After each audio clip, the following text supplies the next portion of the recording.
ଚିରନିଦ୍ରାରେ ଶୋଇଗଲେ କାକଟପୁରର ପୂର୍ବତନ ମନ୍ତ୍ରୀ ତଥା ବିଧାୟକ ସୁରେନ୍ଦ୍ରନାଥ ନାୟକ। 93 ବର୍ଷ ବୟସରେ ଭୁବନେଶ୍ୱରସ୍ଥିତ ବାସଭବନରେ ତାଙ୍କର ଦେହାନ୍ତ ହୋଇଛି। ଦୀର୍ଘ ଦିନରୁ ବାର୍ଦ୍ଧକ୍ୟଜନିତ ରୋଗରେ ପୀଡ଼ିତ ଥିଲେ ସୁରେନ୍ଦ୍ର। କାକଟପୁର ରାଜନୀତିରେ ଜଣେ ଲୋକପ୍ରିୟ ରାଜନେତା ଭାବେ ବେଶ୍ ପରିଚିତ ଥିଲେ ସୁରେନ୍ଦ୍ର। ତେବେ କାକଟପୁରରୁ ସେ 7 ଥର ବିଧାୟକ ଭାବେ ନିର୍ବାଚିତ ହୋଇଥିଲେ। ମୋ ନାଁ ହଉଛି ସୁକୁମାରୀ ମୁଣ୍ଡା। ଆଜି ଆପଣଙ୍କର ମାଲିକ କିଏ? ମୋ ବାପା ତ ମୋ ମାଲିକ ବହୁତ ମତେ ଭଲ ପାଆନ୍ତି, ମୁଁ ତାଙ୍କୁ ବହୁତ ଭଲ ପାଏ। ତାଙ୍କ ଭଳିଆ ଲୋକ ମୁଁ ଆଉ ଜୀବନରେ ପାଇବିନି। ମତେ ଏତେ ଭଲ ପାଆନ୍ତି ଯେ ଦୁନିଆରେ ମୁଁ ବି ତାଙ୍କୁ ବହୁତ ଭଲ ପାଏ। ଘରକୁ ଆସନ୍ତି କଣ କୁହନ୍ତି? ଘରକୁ ଆସିଲେ 8 ଦିନରେ କହିବେ ମାଲିକାଣୀ ମା କଣ କରୁଛୁ, ଆମର କଣ ହାଲଚାଲ, ଚାଷ ବାସ କଣ, ଘର ଦୁଆର କଣ, ଗାଁରେ ଭଲ ମନ୍ଦ କଣ, ତତେ କିଏ କଣ କହୁଛନ୍ତି, ଆମର ଚାଷ ବାସ କଣ ହେଲା, ପଇସା ପତ୍ର ଅଛି ନା ନାଇଁ, କଣ ଭଲ ମନ୍ଦ ସବୁ ବୁଝିକିରି ଯାଆନ୍ତି।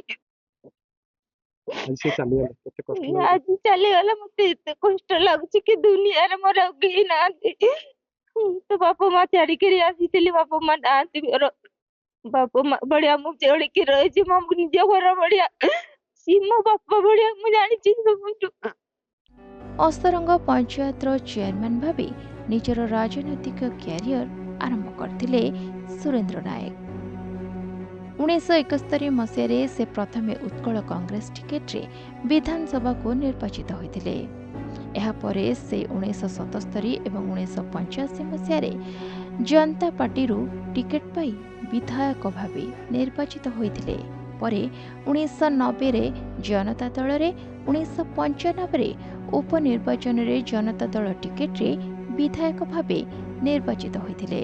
ଏହାପରେ ସେ 2000 ଏବଂ 2004 ମସିହାରେ ବିଜେଡି ଟିକେଟରେ ବିଧାନସଭା ନିର୍ବାଚନ ଲଢ଼ି କାକଟପୁରରୁ ବିଧାୟକ ଭାବେ ନିର୍ବାଚିତ ହୋଇଥିଲେ।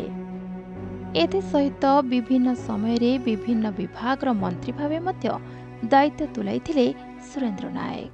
ରାମଚନ୍ଦ୍ର ନାୟକ, ସମିତି ସଭ୍ୟ, ନୟାଗଡ଼ ଗ୍ରାମ ପଞ୍ଚାୟତ। ଅତି ଦୁଃଖର ବିଷୟ ଏବଂ ମର୍ମାହତର ବିଷୟ, ଆଜି ରାଜ୍ୟ ରାଜନୀତିରେ ଏବଂ କାକଟପୁର ରାଜନୀତିରେ ଏକ ବିରାଟ ଶୂନ୍ୟସ୍ଥାନ ସୃଷ୍ଟି ହୋଇଛି। ଆମ ସମସ୍ତଙ୍କର ସମ୍ମାନୀୟ ବର୍ଷିୟାନ ଗାନ୍ଧୀବାଦୀ ନେତା ଶ୍ରୀ ସୁରେନ୍ଦ୍ରନାଥ ନାୟକ ଆଜି ଆଉ ନାହାନ୍ତି, ଆମମାନଙ୍କୁ ଛାଡ଼ି ଆର ପାରିକି ଚାଲି ଯାଇଛନ୍ତି। ନିଶ୍ଚିନ୍ତ ଭାବରେ ଅତି ଦୁଃଖର ବିଷୟ, କାରଣ କାକଟପୁରରେ ଗର୍ବ ଥିଲେ, କାକଟପୁର ବିକାଶ ତାଙ୍କ ନେଇ ହେଇଛି। ଅନ୍ୟବାର ମୁଖ୍ୟମନ୍ତ୍ରୀ ଯେତେବେଳେ ସ୍ୱର୍ଗତ ବିଜୁ ପଟ୍ଟନାୟକ ଥିଲେ, ସେତେବେଳେ ସୁରେନ୍ଦ୍ରନାଥ ନାୟକ ରାଜସ୍ୱ ମନ୍ତ୍ରୀ ଥାନ୍ତି। ତାଙ୍କର ଅବଦାନ 13 ଗୋଟି ଜିଲ୍ଲାକୁ ପ୍ରଶାସନିକ ସୁବିଧା ପାଇଁ 30 ଗୋଟି ଜିଲ୍ଲାରେ ରୂପାନ୍ତରିତ କରିଥିଲେ। କେବଳ ସେତିକି ନୁହେଁ, ମହାବାତ୍ୟାରେ ଓଡ଼ିଶାର ଜନଜୀବନ ଯେତେବେଳେ ଧ୍ୱସ୍ତ ବିଧ୍ୱସ୍ତ ହୋଇଯାଇଥିଲା, ତାଙ୍କର ଗୋଟିଏ ବାକ୍ୟ ସମଗ୍ର ଓଡ଼ିଶାର ଜନମାନସକୁ ଆନ୍ଦୋଳିତ କରିଥିଲା, ଚଢ଼େଇର ବସା ଅଛି, ମଣିଷର ବସା ନାହିଁ। ଏ ମଣିଷ, ଏ ସଂଗ୍ରାମ ଏବଂ ଲଢ଼େଇ ଏ ବାସହରା ମଣିଷ ମାନଙ୍କ ପାଇଁ। ଆଜି ସେ ନାହାନ୍ତି ସତ, କିନ୍ତୁ ରାଜନୈତିକ କ୍ଷେତ୍ରରେ ସେ ଆମ୍ଭମାନଙ୍କୁ ପ୍ରେରଣା ଯୋଗାଇ ଆସିଛନ୍ତି। ସେହି ପ୍ରେରଣା ଯୁଗ ଯୁଗ ଧରି କାକଟପୁରବାସୀଙ୍କୁ ଉଦ୍ବୁଦ୍ଧ କରିବ। କାକଟପୁର ବିକାଶର ରାସ୍ତାରେ କ୍ଷିପ୍ର ଗତିରେ ଆଗେଇ ଯିବ। କାକଟପୁର ରାଜନୀତିରେ ସେ ଥିଲେ ଜଣେ ଟାଣୁଆ ରାଜନେତା। ସରପଞ୍ଚ ଭାବେ ରାଜନୀତି ମଇଦାନକୁ ଓହ୍ଲାଇଥିବା ସୁରେନ୍ଦ୍ର ଶିକ୍ଷା, ସ୍ୱାସ୍ଥ୍ୟ, ରାଜସ୍ୱ ଭଳି ବିଭିନ୍ନ ଗୁରୁତ୍ୱପୂର୍ଣ୍ଣ ବିଭାଗର ଦାୟିତ୍ୱ ସୁଚାରୁ ରୂପେ ତୁଲାଇଥିଲେ।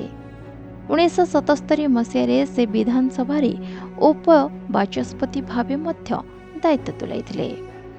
ପରେ ସେ 2000 ମସିହାରେ ପଞ୍ଚାୟତରାଜ ବିଭାଗର ମନ୍ତ୍ରୀ ଭାବରେ ଦାୟିତ୍ୱଭାର ଗ୍ରହଣ କରିଥିବା ବେଳେ 2002ରେ ସେ ଗଣଶିକ୍ଷା ଓ 2004ରେ କୃଷି ବିଭାଗର ମନ୍ତ୍ରୀ ଭାବେ ସେ ଦାୟିତ୍ୱ ତୁଲାଇଥିଲେ। ବିଭିନ୍ନ ସମୟରେ ପଦବୀରେ ଥାଇ ସେ ଜନସ୍ୱାର୍ଥ କାମ କରି 7 ଥର ବିଧାୟକ ଭାବେ ନିର୍ବାଚିତ ହୋଇଥିଲେ। ତେବେ ଆଜି 93 ବର୍ଷ ବୟସରେ ରାଜଧାନୀସ୍ଥିତ ବାସଭବନରେ ତାଙ୍କର ଦେହାନ୍ତ ହୋଇଛି। ଏଭଳି ଜଣେ ଧୁରୀଣ ରାଜନେତାକୁ ହରାଇ ରାଜ୍ୟ ରାଜନୀତି ମହଲରେ ଶୋକର ଛାୟା ଖେଳିଯାଇଛି। ଅସ୍ତରଙ୍ଗରୁ ମାନସୀ ବେହେରାଙ୍କ ରିପୋର୍ଟ, ପ୍ରତିଦିନ ଟିଭି।